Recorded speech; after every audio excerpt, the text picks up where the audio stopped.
এই গণ অভ্যুত্থানে নিরস্ত্র ছাত্র, অভিভাবক, সাধারণ মানুষ রাস্তায় নেমে আওয়ামী লীগের কি বর্বরতার শিকার হয়েছিল, ছাত্রদের উপরে কি নির্মমভাবে গুলি করে, হেলিকপ্টার থেকে, বাসার ছাদ থেকে গুলি করে মানুষ মেরেছিল।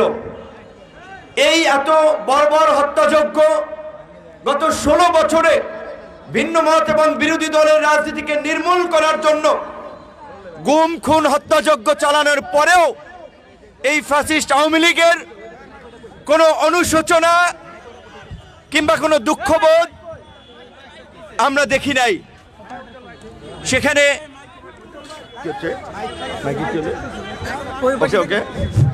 সেখানে আমরা দেখেছি এখনো তাদের পৈশাচিক উল্লাস, এখনো তাদের হুমকি, যার ফলে জনগণ বিক্ষুব্ধ হয়ে, আপনারা দেখেছেন তাদের রাজনীতির তীর্থভূমি ধানমন্ডির 32কে গুড়িয়ে মাটির সঙ্গে মিশিয়ে দিয়েছে। যদিও রাজনৈতিক দল হিসেবে, শান্তিপূর্ণ মানুষ হিসেবে আমরা কোনো ধরনের সংঘাত সহিংসতাকে সমর্থন করি না। আমরা মনে করি এই গণ অভ্যুত্থান পরবর্তী বাংলাদেশ বিনির্মাণে রাজনৈতিক দল হিসেবে, সুনাগরিক হিসেবে আমাদেরকে দায়িত্বশীলতার পরিচয় দিতে হবে। সকলকে সাথে নিয়ে আগামীর নতুন বাংলাদেশ বিনির্মাণ করতে হবে। কিন্তু বাংলাদেশের পতিত স্বৈরাচার প্রধানমন্ত্রী শেখ হাসিনা ভারতে বসে ভারতের প্রেসক্রিপশনে এই দেশে অরাজকতা তৈরি করার জন্য আওয়ামী লীগের নেতা কর্মীদেরকে উস্কানি দিচ্ছে, অথচ মূল নেতারা কিন্তু সবাই নিরাপদে দেশ থেকে পালিয়ে গিয়েছে। কাজী দেশে অবস্থানরত সাধারণ আওয়ামী লীগের, নিরীহ আওয়ামী লীগের যারা জনগণের উপর অত্যাচার নির্যাতন চালান নাই, গুম খুন চালান নাই, তাদেরকে বলবো আপনারা জনগণের কাছে ক্ষমা চান, এলাকার মানুষের কাছে ক্ষমা চান, মানুষ আপনাদেরকে ক্ষমা করবে। কিন্তু যারা বিগত 15টি এই 16 বছরে ক্ষমতারকে ধরাকে সরা জ্ঞান মনে করে জনগণের উপরে অত্যাচার নির্যাতন চালিয়েছে, মামলা হামলা দিয়ে এলাকা ছাড়া করেছে, তাদের কোনো ক্ষমা নাই। সরকারকে আমরা বলেছিলাম আওয়ামী লীগের মতো এই ফ্যাসিস্ট রাজনৈতিক দল, গণহত্যাকারী খুনির দল, এদেরকে যদি বাংলাদেশের রাজনীতি থেকে নিষিদ্ধ না করা হয়, আগামীর বাংলাদেশে এরকমের ফ্যাসিস্ট তৈরি হবে, খুনি স্বৈরাচার তৈরি হবে। কাজে আমরা বারবার ছাত্র জনতার রক্তে, নাগরিকদের রক্তে রাজপথ রঞ্জিত হতে দেখতে চাই না। আমরা চাই এই ফাঁসিবাদী ব্যবস্থার চিরতরে বিলুপ ঘটুক, আওয়ামী লীগ রাজনৈতিকভাবে নিষিদ্ধ হোক এবং আওয়ামী লীগের সাধারণ যারা সমর্থক, নিরীহ নেতা কর্মী, তারা প্রয়োজনে নতুন নামে নতুন ভাবে রাজনীতি করবে। কিন্তু ডাকাত, খুনি, সন্ত্রাসী আওয়ামী লীগের নামে এই দেশে রাজনীতি করার কোনো জায়গা নাই। স্বরাষ্ট্র মন্ত্রণালয় থেকে অপারেশন ডেভিল হান্ট, দুর্বৃত্তদেরকে ধরার জন্য স্বরাষ্ট্র মন্ত্রণালয় থেকে যৌথ বাহিনীর অভিযান পরিচালনার ঘোষণা দিয়েছে। আমরা এই অভিযানকে স্বাগত জানাই। দেশে অবস্থানরত আওয়ামী দুর্বৃত্তদেরকে নিশ্চিহ্ন করে দেওয়ার জন্য সামরিক বাহিনী, পুলিশ, র্যাব, আইন শৃঙ্খলা বাহিনী এবং ছাত্র জনতা, নাগরিক যৌথভাবে কাজ করবেন। তবে নিরীহ একটা মানুষের সাথে অন্যায় করবেন না। কারো বাড়িতে আগুন জ্বালিয়ে দেওয়া, কারো বিল্ডিং ভেঙে দেওয়াকে আমরা সমর্থন করি না। কারণ পৃথিবীর ইতিহাসে বিপ্লবের পরে প্রতি বিপ্লব হয়, কুর পরে পাল্টা কু হয়। বাংলাদেশেও 75 পরবর্তী আমরা খুব অল্প সময়ের মধ্যে নানান কু পাল্টা কু দেখেছি। কাজে বাংলাদেশের এই বর্তমান যে সময়, এই সময়টা খুব বেশি ভালো আমার সময় না। এই সময়ে অস্থিরতা তৈরি করার জন্য, দেশকে অস্থিতিশীল করার জন্য দেশি বিদেশি নানান চক্র এখানে কাজ করছে। সেক্ষেত্রে গণ অভ্যুত্থানের শক্তি সমূহকে ঐক্যবদ্ধভাবে আগামীর বাংলাদেশ বিনির্মাণ করার জন্য এইখানে একটা অবাধ, সুষ্ঠু, নিরপেক্ষ নির্বাচনের পরিবেশ কায়েম করতে হবে। আমাদের আন্দোলনের ছাত্র নেতৃবৃন্দের মধ্যে গুটি গুটি কয়েক ছাত্র নেতৃবৃন্দ আন্দোলনকে ব্যবহার করে তারা দল করতে চায়, সংগঠন করতে চায়, বাকিদের অবদানকে অস্বীকার করে। এই মানসিকতার যারা পোষণ করছেন তারা গণ অভ্যুত্থানের শক্তি সময়ের মধ্যে বিভাজন তৈরি করছেন। এই বিভাজন আমরা চাই না। এই কিশোরগঞ্জে ছাত্র নেতা অভিন নেতৃত্বে আন্দোলন হয়েছে, আপনারা জানেন। এমনকি 2018 সালে আমরা যখন ঐতিহাসিক কোটা সংস্কার আন্দোলন করেছিলাম, যেই আন্দোলনে শেখ হাসিনার মতো ফ্যাসিস্ট স্বৈর শাসককে আমাদের দাবি মানতে বাধ্য করেছিলাম, সেই আন্দোলনের নেতৃত্ব দিয়েছিলেন সেই সময় উজ্জ্বল রবি সহ এখানকার ছাত্র নেতৃবৃন্দ। ঢাকা থেকে নেতৃত্ব দিয়েছিল আপনাদের কিশোরগঞ্জের সন্তান আবু হানিফ সহ অন্যরা।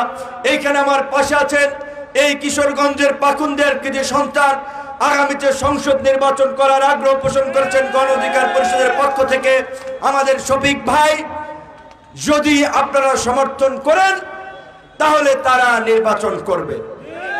এখন আপনাদের সিদ্ধান্ত নেওয়ার সুযোগ এসেছে, সময় এসেছে আপনাদের পছন্দের প্রার্থীদেরকে নির্বাচিত করে আগামী সংসদে জনগণের প্রতিনিধি পাঠানোর। টাকা দিয়ে, কালো টাকা, পেশি শক্তি, ভয়ভীতি দেখিয়ে সেই রাজনীতি এই দেশে আর হতে দেওয়া যাবে না।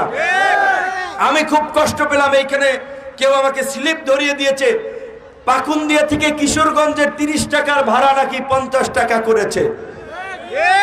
নতুন সিন্ডিকেট করে কারা? ইউনো সাহেব নাকি অনুমতিবিহীন এই গণহত্যার ছাত্র জনতার আন্দোলনে হামলাকারী মামলার আসামি তাদেরকে বালু উত্তোলনের ব্যবসার টেন্ডার দিয়েছে। কোন ক্ষেত্রে কোন রাজনৈতিক দলের উৎপাতে এখনই মানুষ আবার অতিষ্ঠ হয়ে যাচ্ছে। এই লক্ষণ কিন্তু কারোর জন্য ভালো না। যারা উৎপাত করবেন, জনগণের বিরুদ্ধে দাঁড়াবেন, গণবিরোধী কর্মকাণ্ড করবেন, আওয়ামী লীগের দিকে কিন্তু তাকান। অতীতেই বেশি দূর যাওয়া লাগবে না, অতীতে যাওয়া লাগবে না। আওয়ামী লীগ কিন্তু নিকটেই আছে, তাদের নির্মম নিষ্ঠুর পতন আপনারা লক্ষ্য করুন। আমরা গণ অভ্যুত্থানের পরে জন আকাঙ্ক্ষার নতুন বাংলাদেশ বিনির্মাণ করার কথা বলছি। আজকে এই জন আকাঙ্ক্ষার বাংলাদেশ বিনির্মাণ শুধুমাত্র ঢাকা শহরের প্রতিষ্ঠিত ব্যবসায়ী এলিট শ্রেণীর মানুষ দিয়ে হবে না। এই জন আকাঙ্ক্ষার বাংলাদেশ বিনির্মাণ করার জন্য হাওর পাওয়ার গ্রাম মফস্বল সর্বস্তরের মানুষের প্রতিনিধিত্ব এই সংসদে থাকা লাগবে। তার জন্য আমরা চাই এদেশের কৃষক, শ্রমিক, সাধারণ মেহনতি মানুষ তারাও রাজনীতি করুক, রাজনীতিতে নেতৃত্ব দেখ, নির্বাচনে অংশগ্রহণ করে গণমানুষের কথা ওই সংসদে গিয়ে বলুক। কৃষি প্রধান দেশে এই হাওর অঞ্চল আরো কৃষির জন্য বিখ্যাত জায়গা, কিন্তু এইখানকার মানুষের যে সমস্যা আমরা প্রতি বছর দেখি, হাওরের মৌসুমে নানান ধরনের সমস্যা, বর্ষায় তলিয়ে যায়, মানুষের চলাচলের সমস্যা। সকল রাজনৈতিক দলের নেতৃবৃন্দের উদ্দেশ্যে আমরা বলতে চাই, অসংখ্য নিরীহ নিরপরাধ মানুষের রক্ত এবং ত্যাগের বিনিময়ে আমরা আজকের এই পরিবর্তিত বাংলাদেশ পেয়েছি। কাজে আমরা যদি ভুলে যাই, আবার যদি সেই পুরানো রাজনীতির পথে হাঁটি, এদেশের মানুষ কিন্তু আবার রুখে দাঁড়াবে। আমরা পুরানো রাজনীতির পথে হাঁটতে চাই না। পুরানো এই বাতিল রাজনীতিকে প্রত্যাখ্যান করে আগামীতে নতুন রাজনীতি আমাদেরকে প্রতিষ্ঠিত করতে হবে। নতুন রাজনীতি প্রতিষ্ঠায় চাই নতুন নেতৃত্ব। যেই নতুন নেতৃত্বের স্লোগান নিয়ে 2021 সালে গণ অধিকার পরিষদের যাত্রা শুরু হয়েছিল, জনতার অধিকার আমাদের অঙ্গীকার, আমাদের অঙ্গীকার দেশ হবে জনতার। এই স্লোগানকে ধারণ করে গণতন্ত্র, ন্যায় বিচার, অধিকার, জাতীয় স্বার্থ, এই 4 মূলনীতিকে সামনে রেখে সকলেই গণতন্ত্রের কথা বলে। কিন্তু আমাদের নিকট অতীতের যে অভিজ্ঞতা, যারাই ক্ষমতায় যায় তারাই ক্ষমতাকে কুক্ষিগত করার জন্য স্বৈরাচার হয়ে ওঠে। তাই আমরা বলেছিলাম, রাষ্ট্রকে গণতান্ত্রিক করার পূর্বে রাজনৈতিক দলগুলোকে গণতান্ত্রিক মানসিকতায় গড়ে উঠতে হবে। যেই কারণে আমরা বলেছিলাম গণ অধিকার পরিষদ এবং তার অঙ্গ সংগঠনের নেতৃত্ব নির্বাচনের প্রক্রিয়া হবে গণতান্ত্রিক প্রক্রিয়া। আপনারা দেখেছেন আমাদের অঙ্গ সংগঠন এবং দলে একেবারেই কাউন্সিলরদের ভোটে নেতৃত্ব নির্বাচিত হয়। এই দেশে আমরা যদি ন্যায় বিচার প্রতিষ্ঠা করতে পারি, ইনসাফ প্রতিষ্ঠা করতে পারি, সমাজে কোনো অন্যায়, অবিচার, লুটপাট, দুর্নীতি চলবে না। সেজন্য আমরা 2 নম্বরে ন্যায় বিচারকে আমাদের মূলনীতিতে অন্তর্ভুক্ত করেছি। আমরা অধিকারের কথা আমাদের 3 নম্বর মূলনীতিতে বলেছি, কারণ আমরা মনে করি এই দেশে মুসলমানদের পাশাপাশি অন্যান্য ধর্মাবলম্বী অন্যান্য ক্ষুদ্র নৃতাত্ত্বিক গোষ্ঠী বাস করে। রাজনৈতিক দল হিসেবে সকলের অধিকারকে নিশ্চিত করা, সকলের অধিকার প্রতিষ্ঠা করাই আমাদের অঙ্গীকার। যেই কারণে 3 নম্বরের অধিকারকে আমাদের মূলনীতিতে অন্তর্ভুক্ত করেছি। এই দেশে যারাই ক্ষমতায় থেকেছে, কেউ ভারতের গোলামি করে, কেউ পাকিস্তানের গোলামি করে, কেউ মার্কিন পন্থী, কেউ চীন পন্থী, কিন্তু আমরা বারবার বলেছি কোন পন্থী হয়ে বাংলাদেশকে ঝুঁকিতে ফেলা যাবে না। বাংলাদেশের স্বাধীনতা সার্বভৌমত্বকে হুমকির মুখে ফেলা যাবে না। বাংলাদেশের রাজনীতি করতে হলে বাংলাদেশের মানুষের স্বার্থকে প্রাধান্য দিয়ে বাংলাদেশ পন্থী রাজনৈতিক দল হতে হবে। যেই কারণে আমরা 4 নম্বর মূলনীতিতে আমাদের দেশের জাতীয় স্বার্থকে প্রাধান্য দিয়েছি।